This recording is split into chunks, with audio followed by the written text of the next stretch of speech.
Listen, I want to get to this next story. I saw Lenore Skenazy on CNN with Michael Smerconish a couple of weeks ago, and I thought we have to talk about this because we've talked about parenting before. When do you let your kids do this? When don't you? Should they?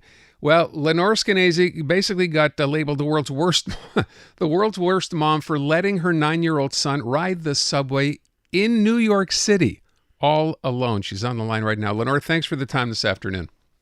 Oh, thank you. I'm sorry it's so hot up there. It's kind of nice in New York today. Well, there you go. So let's talk about this because, we have that term helicopter parents, the complete other end of the spectrum on this. Why did you decide to do this, and what was the point at the time when you wanted your son to give this a whirl? And first of all, were you one of those parents like hiding around the corner to see if he was going to do all this stuff on his own? No, I don't think I would have gotten labeled terrible if I had been trailing him like a little private eye. But instead, it was actually our younger son's idea. We have an older son who'd never asked if he could ride the subway alone at age 9. He calls himself the control group. But our younger son, he's one of those kids who loves subways, and that's how we get around in New York, is we don't have a car. And so he started asking me and my husband if we'd take him someplace he'd never been before and let him find his own way home by public transportation, subway. And since we're on the subways all the time and we see what they are in reality, which is maybe not beautiful, but we find them safe, and we're one of the 6 million people who use them every day, we said yes. And so one sunny Sunday, I took Izzy, who was 9, to Bloomingdale's, a fancy department store in a fancy neighborhood, and I left him there, and sure enough, he took the subway, and then he had to take a bus across town. Probably altogether took about 45 minutes, and he came home, and he was about 10 feet taller than when he left. He was so, just proud. Yeah. And I think he was excited because not only had he done something grown up, but also his parents trusted him to do that. And we didn't do it foolishly because I'm a newspaper reporter. I could, research the statistics and the time of day. It was not a heedless decision.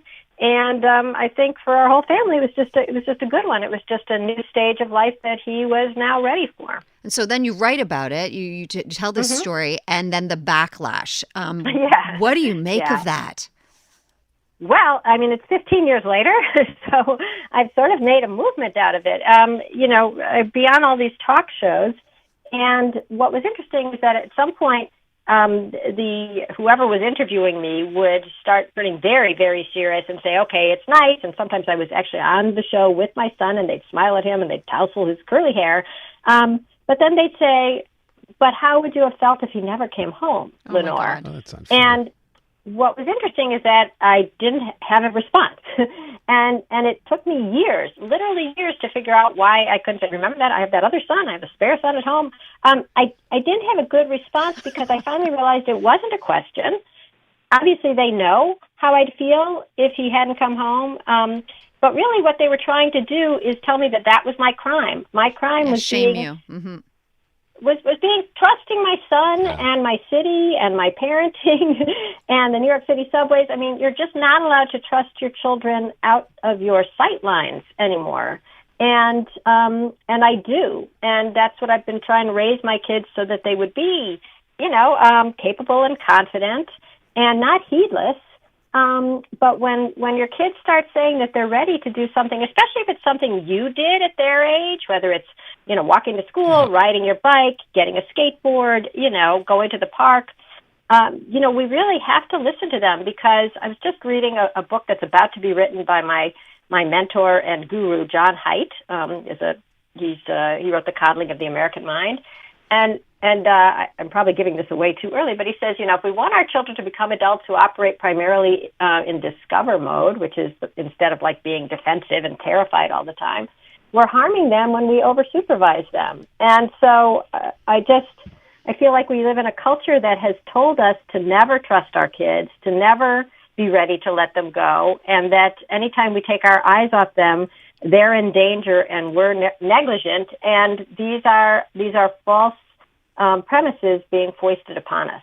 I'm taking notes. Wow. My daughter's 11, and Lenore, she's been asking for a lot more independence. So your book is called Free Range Kids. I feel like we've actually swung way too far the other way, even since all these years later, since you had let your son do this.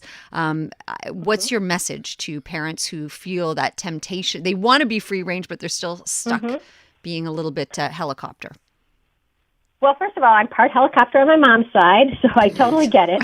And I'd say there's a couple of messages. One is be angry at a culture that has taken this amazing moment of safety like has never been seen before in the history of the world, which was, plagued by disease and rats and pirates and the bubonic plague, and given us the safest time in human history, never perfectly safe. Unfortunately, we're never going to get there, but extraordinarily safe. And instead of saying now is time to finally breathe free and let your kids appreciate Canada. My God, you're in such a safe country with, a lot of great people.